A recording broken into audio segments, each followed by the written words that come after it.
Siz ham agar neyrografika kurslarida o'qisangiz, miyangizdagi neyronlar bilan ishlab qarzlardan qutulasiz. Boylik, pulga bo'lgan bloklaringiz ochiladi yoki bo'lmasam turmush o'rtog'ingiz bilan bo'ladigan munosabatlarni yangi bosqichga olib chiqishingiz mumkin degan turli kurslarning reklamalariga ko'zingiz tushganmi? Bu qanchalik asosli da'vo yoki bo'lmasam bu qanchalik asosli gap? Neyrografika haqiqatdan muammolarimizdan qutulish uchun yordam beradigan texnikami? Bugun sizlar bilan mana shu savollarga javob topishga harakat qilamiz. Qani ketdik. Assalomu alaykum. Meni ismim Yulduz va men uy bekasiman. Sahifamda kichik tadqiqotchilarim bilan bo'lishib boraman. Bugun ham sizlar bilan mana shunaqangi kichkinagina tadqiqotlardan birini o'tkazamiz. Yaqin mana shu 2-3 yil oralig'ida ijtimoiy tarmoqlar orqali neyrografika degan texnika bizni jamiyatimizda yetarli darajada ommalashdi. Bu texnikani shunchaki art terapiya sifatida emas, psixologlarimiz balki bu qanaqadir sizni muammolardan olib chiqadigan, sizni miyangiz bilan ishlaydigan, sizni miyangizda yangi neyronlarni hosil qiladigan bir texnika deymizmi, amaliyot sifatida taqdim qilishdi. Kelinglar, bu haqiqatda shunaqa texnikami? Neyrografikani 2014-yilda rus psixologi Pavel Piskarov kashf qilgan ekan va bu neyrografika qanaqa? Bilmaganlar uchun bu maxsus shakl va chiziqlar yordamida ichki stress, qo'rquv va tushkunlikni aks ettirish, ya'ni baroqda qanaqa bajariladi? Birinchi oppoq list olasiz, oppoq A4 formatdagi bitta listni olasiz va o'zingizni qiynayotgan ichki muammoingizni yoki istagingizni o'ylaysiz. Ichki muammo yoki istagingizni o'ylaganingizdan keyin qog'ozga turli xil notekis, keskin, erkin chiziqlar chizishni boshlaysiz. Ya'ni o'ylashligingiz kerak emas. Men bunaqa chizishim kerak, mana joyga unaqa chizishim kerak emas, balki xohlagan joyiga xohlagan chiziqlaringizni chizasiz, xohlasangiz yumaloq qilasiz, xohlasangiz uchburchak qilasiz va keyin burchakli joylarni yumaloqlashtirasiz. Chunki psixologlarimiz bu usulni nima sababdan aytishadi? Burchaklar miya uchun stress, biz stressni kamaytirish, stressni yo'q qilishlik uchun uni burchaklarini yumaloqlaymiz deyshadi. Ya'ni Pavel Piskarov shunaqa degan uchun shunaqa bo'lib kelyapti. Lekin neyrobiologiyada burchaklar inson miyasi uchun stress ekanligi ilmiy tasdig'ini topmagan ekan. Savolni yumaloqlaganimizdan keyin endi xohlagan shakllarga o'zingizni ya'ni ijod qilasiz, ranglarni berasiz. Qizil, sariq, yashil, ko'k va sizda bitta kartina paydo bo'ladi. Ya'ni tushunarsiz, xuddi neyronlarga o'xshagan bitta kartina paydo bo'ladi. Va mana shu narsani algoritm ham deyshadi va bu sizni xuddiki sizni ichki kayfiyatingizni xaritasini tasvirda aks etishi misolida taqdim qilishadi. Va masalan o'sha psixologlarimiz bu amaliyotni misol uchun stressni kamaytirish uchun, sizdagi o'sha diqqatingizni jamlash uchun deb berishmaydi. Aytganimdek, siz boylikka, pulga bo'lgan bloklaringizni ochasiz yoki bo'lmasam qarzlardan qutulasiz yoki munosabatlarda yangi darajaga chiqasiz degan da'volar bilan kurslarni tashkil qilishadi. Agar o'zingiz ham Google'ga kirib ko'radigan bo'lsangiz, aynan ular aytayotgan da'vo bo'yicha ilmiy ishlar tasdiqlanmagan ekan. Ya'ni ilmiy tadqiqotlarni o'zi yo'q ekan. Bu faqatgina insonlarning subyektiv fikrlari asosida tarqalayotgan gaplardan boshqasi emas. Misol uchun ular aytishadiki, siz o'sha neyrografikani chizganingizda siz neyronlaringiz bilan, miyangizdagi neyronlar bilan ishlaysiz deyshadi. Va bitta ayol savol berganda, shunaqa neyrografika kurs qiladigan bitta psixologimizga haligi ayol savol bergan. Men uy bekasiman, shu holatda ham chizsam bo'ladimi? Ya'ni pulga bo'lganmanda bloklar ochiladimi deb savol berganda, psixolog javob beryaptiki, albatta bizning kursimizda o'sha suhbatni qo'yib qo'yaman. Bizning kursimizda uy bekalari ham ishtirok etgan va ular uy bekalari o'zlari chizib, turmush o'rtoqlarining hayotlarida, ya'ni turmush o'rtoqlarining ishlarida yangi darajalar ochilgan yoki bo'lmasam boyib ketgan yoki yaxshi ishlarga, lavozimlarga ko'tarilishgan, qarzlardan qutulgan, xullas mana shunaqangi fikrni bergan psixolog. Lekin o'zlari bu neyrografika sizni miyangiz bilan ishlaydigan usul deydi.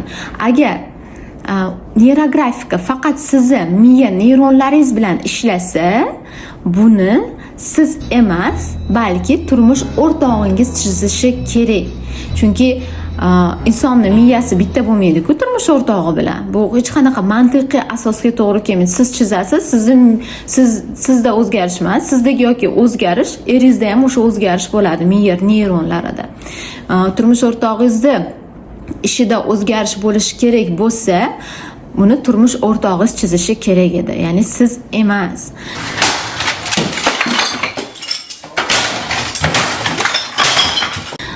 Ya'ni shubhaga olish kerak bo'lgan jihati yana bitta narsa shu. Xo'p, neyrografika umuman zararlimi yoki neyrografika qanaqadir kerak emas, psixologiyada kerak emas bo'lgan texnikami deydigan savolni beradigan bo'lsa, yo'q.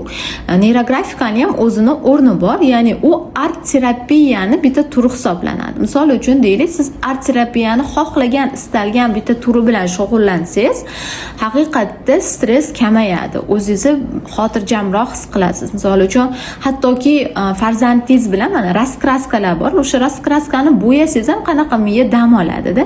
Neyrografika ham shunaqa stressni, xavotirni kamaytirish uchun, ba'zida diqqatni jamlash uchun ishlatiladigan texnikalardan biri.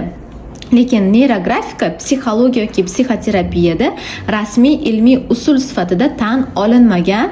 Ya'ni qanaqa ma'noda sizni o'sha miyangizdagi bloklar bilan ishlash haqida yoki bo'lmasam sizni qarzlardan qutulib ketishligingiz, boy bo'lib ketishligingiz yoki eringiz bilan munosabatingiz yoki qayningiz bilan munosabatlaringizda o'zgacha bir darajaga chiqishingiz haqida hech qanaqa ilmiy asos yo'q. Bu faqatgina insonlarning og'izdan og'izga o'tib kelayotgan tajribasi xolos. Art terapiya sifatida esa foydalansa bo'ladi. Nimaga neyrografika kurslariga odamlar yoziladi? Bu birinchi sabablardan biri, biz tezkor yechimni xohlaymiz doim. Ya'ni bizning hayotimizda bitta muammo bo'lib turgan bo'lsa, biz tezroqda o'sha muammoni hal bo'lishini istaymiz. To'g'rimi?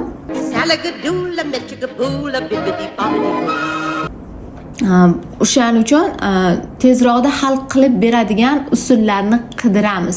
Qanaqa duo qilsam, qaysi nimani o'qisam yoki bo'lmasam nima qilsam degan savolga biz tezroqda shu muammomizga tezlik bilan javob topishlikni yoki yechim topishlikni istaymiz va mana shu bizni psixikamizdagi mana shu xususiyat uchun biz odatda mana shunaqa neyrografika kurslariga aldanib qolamiz, ya'ni va'dalarga aldanib qolamiz. Nimaga u psixologlar misol uchun boylik deb o'tishadi yoki qarzlardan qutulasiz, turmush o'rtog'ingiz bilan munosabatlaringiz o'zgacha darajaga chiqadi deb o'tishadi? Buni eng katta sababi, siz stressingiz kamayadi, xavotiringiz pasayadi, siz diqqatingizni shu usul bilan jamlaysiz desa, hech kim u kursni masalan 100 ta odam u kursni olayotgan bo'lsa, endi mana shunaqangi rost so'z bilan aytadigan, sotadigan bo'lsa, bu kursni xaridori keskin tushib ketadi. Insonlarga aytganimdek, tezkor yechim, qanaqadir sehrli tayoqcha kerak. Ikkinchi sababi, nimaga odamlar aldanadi? Chunki neyrografika so'zi bu bizda ilmiy termin sifatida miyamizda aks etadi. Bu narsani ilmiy deb tushunamiz. Va uchinchi sababi esa platsebo effekti. Agar to'g'ri talaffuz qilgan bo'lsam, bu effekt qanaqa? Odam aslida faol dori yoki davolash olmagan bo'lsa ham, u o'zi shunday davolash olyapman deb ishongani uchun salomatligida ijobiy o'zgarish sezilish hodisasi. Misol uchun, bitta odam kasal va unga doktor, u ishongan doktor oddiy bitta dorini beradi. Bu juda ham zo'r, juda ham kuchli dori, juda ham og'riqni bir zumda tushiradigan, xullas kasalligingizni davolaydigan, endi xullas zo'r dori deb berdi. va haligi odam doktorga ishonadi-ku va uni ichadi, men hozir zo'r dori ichyapman deganligi uchun uni ilmiy tarafdan o'sha insonning organizmida dopamin ortar ekan, turli gormonlar ko'tarilar ekan, kayfiyat ortadi va og'riq haqiqatda pasayadi va haqiqatda mana shu gormonlarni sun'iy ravishda oshishi natijasida haligi odam kasallikni hattoki yengib yuborishi ham mumkin. Bunaqa voqealarga juda ham ko'p guvohi bo'lganmiz.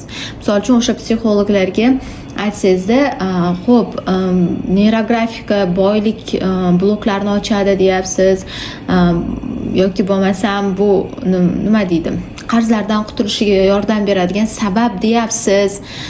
Bu qanchalik asosli deydigan savolni beradigan bo'lsangiz, aytishadiki, kasal bo'lsangiz siz dori ichasiz-ku, ya'ni kasal bo'lganingizda siz dori ichib sababini qilyapsiz-ku. Bu ham sizning muammolaringizdan bir yechim sifatidagi sabab deyshadi. Endi kelinglar shu joyda ko'rib chiqamiz. Dori, ya'ni kasal bo'lganimizda dori ichishligimiz, ya'ni kasal bo'lganimizda tuzalishlikka bo'lgan harakatimiz Payg'ambarimiz sollallohu alayhi vasallamdagi hadislardan ham bizga targ'ib bor. 3 ta odam Madinaga keladi va ular Madinani havosi yoqmagandan kasal bo'lib qolishadi. Yoki bir nechta odamlar, hozir aniq eslolmayapman. Xullas bir odamlar keladi va ular Madinani havosi yoqmagandan kasal bo'lib qolishadi va Payg'ambarimiz sollallohu alayhi vasallam ularni tuya boquvchilarning oldiga yuboradilar va tuyani suti va uni peshobini aralashtirib ichishlikni tavsiya qiladilar va ular tuya boquvchilarning oldiga boradilar va Payg'ambarimiz sollallohu alayhi vasallamning ko'rsatmalarini qilganlaridan keyin tuzalib sog'ayib ketadilar. Bu birinchisi, biz kasal bo'lganimizda nimaga sababini qilishligimizga sabab. Endi boylik, qarzlardan qutulish bu pul bilan bog'liq masala. Ya'ni endi pul bilan bog'liq masalada biz Rasululloh sollallohu alayhi vasallamni tarbiyalari bo'yicha nima qilishligimiz kerak? Bitta kambag'al odam keladi. U o'zini holati, endi kambag'al odam, tilanchi odam va Payg'ambarimiz sollallohu alayhi vasallam o'sha odamga uydagi bor narsalarini sotib, uni puliga ketmonmi, bolta olishlikni tavsiya qiladilar va bolta bilan o'tinlarni chopib bozorda sotishlikni buyuradilar. Va haligi odam Payg'ambarimiz sollallohu alayhi vasallamning ko'rsatmalariga amal qiladi va tez orada kambag'allikdan qutuladi. Bu hadisda biz oladigan ma'no deymizmi, bu hadisdan oladigan xulosamiz qanaqa? Inson kambag'al bo'ladigan bo'lsa yoki bo'lmasam insonda moliyaviy qiyinchilik bo'ladigan bo'lsa, u harakat bilan mana shu moliyaviy qiyinchilikdan chiqishlik uchun harakatni qilishligi kerak. Agar biz neyrografika chizib sababini qilishligimiz neyrografika chizish bilan bog'liq bo'lganda edi, bu ko'rsatmani Payg'ambarimiz sollallohu alayhi vasallam albatta bergan bo'lardilar. Bermadilarmi? Demak yo'q. Bizda qo'limizda duo degan katta instrument bo'la turib, biz qanaqadir neyrografika chizib, neyrografika chizganim uchun men boyib ketdim yoki bo'lmasa neyrografika chizganim uchun meni xo'jayinim mana shunaqa mashina berdi yoki qarzlarimdan qutuldim deyishlik e'tiqod jihatdan juda ham katta xatari bor. Va buni targ'ib qilayotgan o'sha psixologlarimiz ham ehtiyot bo'lishsin, qancha insonni noto'g'ri yo'lga boshlab qo'yishlik xatari bor. Neyrografika umuman olganda taqiqlangan narsami? Yo'q, taqiqlangan emas. Aytganimda stress va xavotirni ketkazish uchun yoki bo'lmasam diqqatni jamlash uchun art terapiya sifatida foydalansa bo'ladi, lekin uni chizib undan bir narsa kutishlik bu noto'g'ri. Ya'ni yana Allohga tavakkal chizig'ini ham o'tkazishadi. Biz Allohga tavakkalni qalbdan qilamiz, ya'ni neyrografikaga chiziq o'tkazish bilan Alloh taologa tavakkal bo'lmaydi. Bizning qo'limizda kuchli instrument bor, Payg'ambarimiz sollallohu alayhi vasallamning tavsiyalari, ya'ni duo. Alloh taoloning buyrug'i duo qilinglar, duo qilguvchiga duosini ijobat qilaman degan bir necha chaqiriqlari. Bizda mana shunaqa tayyor o'zimizda ko'rsatma bo'la turib, qanaqadir neyrografikadan mo'jiza kutishligimiz bu juda ham katta xato bo'ladi. Bugun sizlar bilan bo'lishmoqchi bo'lgan fikrlarim mana shulardan iborat edi. Qanaqadir savollaringiz bo'ladigan bo'lsa yoki bo'lmasa fikrlaringiz bo'ladigan bo'lsa, albatta fikrlaringizni izohlarda kutib qolaman. Bu mavzuni ko'tarishimdan sabab men neyrografikaga 100% qarshi bo'lib emas, balki qachon chizsak bo'ladi, nima maqsadda chizsak bo'ladi-yu, nima uchun qilmasligimiz kerak yoki bor pulingiz, masalan, qanchadir mablag'ingiz borda, hozir men shu neyrografika kursini olishim kerak, olmasam meni hayotimda, ishimda yurishmaydi, hayotimda yaxshilik bo'lmaydi deb o'ylamang. Ya'ni manipulyatsiyalarga uchmang. Sizning qo'lingizda juda ham katta instrument bor. Bu duo. Sog' bo'linglar, salomat bo'linglar, yaxshi kunlarda ko'rishguncha Allohga omonat bo'linglar.